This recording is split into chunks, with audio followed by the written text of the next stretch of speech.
9월 28일 비트코인 생방송 시작하도록 하겠습니다. 제가 이전부터 얘기한 4만에서 4만 1000 정도의 지지선이 하나가 있고, 하나는 지금 볼 수 있는 거는 삼각 수렴 패턴을 볼 수 있죠. 근데 제가 이제 이 삼각 수렴 패턴에 대해서 여러 번 말씀을 드린 적이 있는데, 이 삼각 수렴 패턴은 도움이 되는 부분이 거의 없습니다. 단순히 삼각 수렴이 나온다는 거는 이 삼각 수렴이 가지는 의미를 우리가 살펴봐야 되는데, 이 삼각 수렴 패턴을 사람의 심리적으로 판단을 해보면 우리가 이 트레이딩에서 최신 가격의 편향이라는 성향을 항상 가져요. 모든 사람이 다 똑같습니다. 만약에 이런 식으로 고가와 저가가 점점 낮아지고 저가는 점점 높아지는 현상이 나타나게 되면 이 최신 편향에 따르면 어떤 트레이딩 습관이 만들어지느냐, 처음에는 여기가 고점인 거죠. 그러니 내려와서 여기까지 와야 비싸다라는 판단을 하는 거죠. 그 다음에 여기까지 와야 싸다라는 판단을 하는 겁니다. 우리가 이전 저점까지 내려와야 이제 매수를 할 수 있는 그런 싸다라는 판단이 쓸 수가 있어요. 근데 기다리면 오지를 않고 고점은 떨어지고 저점은 올라가는 상황이 발생을 하니까, 내가 기다리는 가격에 오지 않기 때문에 혹시나 우리를 놔두고 가격이 올라가거나 내려가지 않을까라고 하면서 이제 수렴이 될수록 따라붙는 현상이 발생하는 현상이 하나 생길 수 있고, 두 번째는 변동폭이 점점 줄어들다 보니까 이렇게 위에 붙여서 매도하는 습관이 생기게 돼요. 삼각 수렴 패턴을 겪어보면. 그럼 이렇게 매수와 매도의 습관이 생겼을 때 만약에 한쪽 방향으로 크게 튀게 되면은 굉장히 많은 손실을 만들거든요. 그래서 이 삼각 수렴의 매매 패턴은 사실 돌파했을 때를 경우로 사거나 파는 게 일반적이긴 한데, 사실은 이 삼각 수렴에 따른 추세선이 신뢰를 얻기 어렵다는 겁니다. 왜 그러냐면, 지금 이제 삼각 수렴을 우리가 그릴 때는 사실 접점이 이렇게 4개만 있어도 굉장히 신뢰도 있는 삼각 수렴이 생겨요. 왜냐면 꼭점이 4개나 있기 때문에 이 삼각형을 만드는 데는 굉장히 신뢰 있게 보이지만, 이거를 단 하나의 추세선으로 본다면 단순히 접점 2개를 이은 선일 뿐이거든요. 근데 이제 만약에 삼각 수렴을 겪게 되면 어떤 현상이 발생하냐면, 예를 들면 우리가 처음에는 삼각 수렴을 했을 때 이렇게 껐을 수 있습니다. 그럼 이거를 돌파했다고 하고 매수를 하게 되면 어떻게 될까요? 또다시 내려가죠. 그러면서 또 다른 라인이 생기거든요. 삼각 수렴이 우리가 만들었을 때는 굉장히 신뢰도 있는 패턴으로 보이지만, 대부분 접점 2개를 연결한 추세선으로 이루어진 굉장히 신뢰도가 낮은 패턴이라는 거죠. 거기에다가 이 패턴이 언제 어디로 튈지 모르기 때문에 여기서 트레이딩 하는 건 좋은 방식은 아니다. 개인 투자자들이 삼각 수렴 패턴을 굳이 그릴 필요도 없다고 봅니다. 그냥 삼각 수렴 패턴을 어느 정도 만들면, 이게 수렴이 되면은 한쪽 방향으로 될 가능성이 높겠구나 정도만 생각하는 게 가장 효과적이다, 이렇게 생각을 해요. 그래서 삼각 수렴에 대한 의미는 크게 가질 필요가 없다고 생각이 들고, 제가 지금 시작할 때 이렇게 그렸었거든요. 이미 이탈을 했잖아요. 근데 지금 이제 삼각 수렴이 이탈했다고 볼 수 있느냐,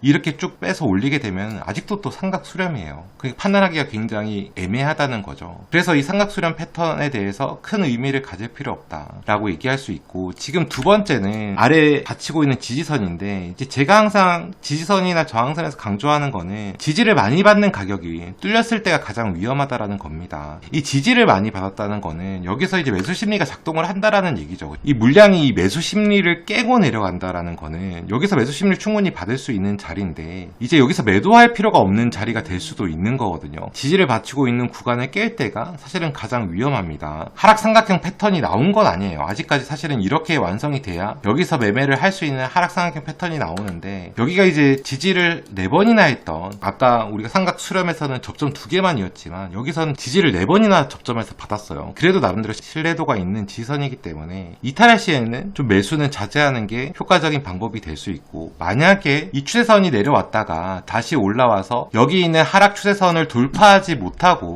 내려갔다 다시 올라와서 여기 있는 하락 추세선을 돌파하지 못하거나 부근에서 떨어진다고 하면, 여기서는 돌파 공매도도 생각해 볼 수 있는 자리다, 이렇게 생각을 하고 있고, 어제랑 똑같이 지금 이 상황을 극복할 수 있는 방법은 이 지지선을 지켜주면서 위에서 내려오는 하락 추세선을 뚫어주는 게 가장 효과적이다, 이렇게 생각을 하고 있습니다. 여기가 하락 추세선만 뚫어준다고 하면은 지금 가격도 고점에 위치하고 있는 가격이기 때문에, 뚫어준다면 여기서부터 상승 확률이 높다고 생각하지는 않겠지만 그래도 이제는 상승 여지가 남아있는 상황이 되는 건데, 이게 이제 고점을 넘기지 못하고 고점 자체가 이전 고점보다 계속 낮아지는 현상이 발생하게 되면 하락 삼각형 패턴이 아니라고 해도 아래는 지지를 받고 고점이 계속 떨어지는 현상은 좋은 현상은 아니거든요. 그래서 이제 하락 삼각형이 하락 가능성이 높은 패턴이 되는 겁니다. 그래서 그런 부분에 유의해서 지금 차트를 보게 되면은 대응하면서 여러분이 트레이딩을 할 수 있을 것 같습니다.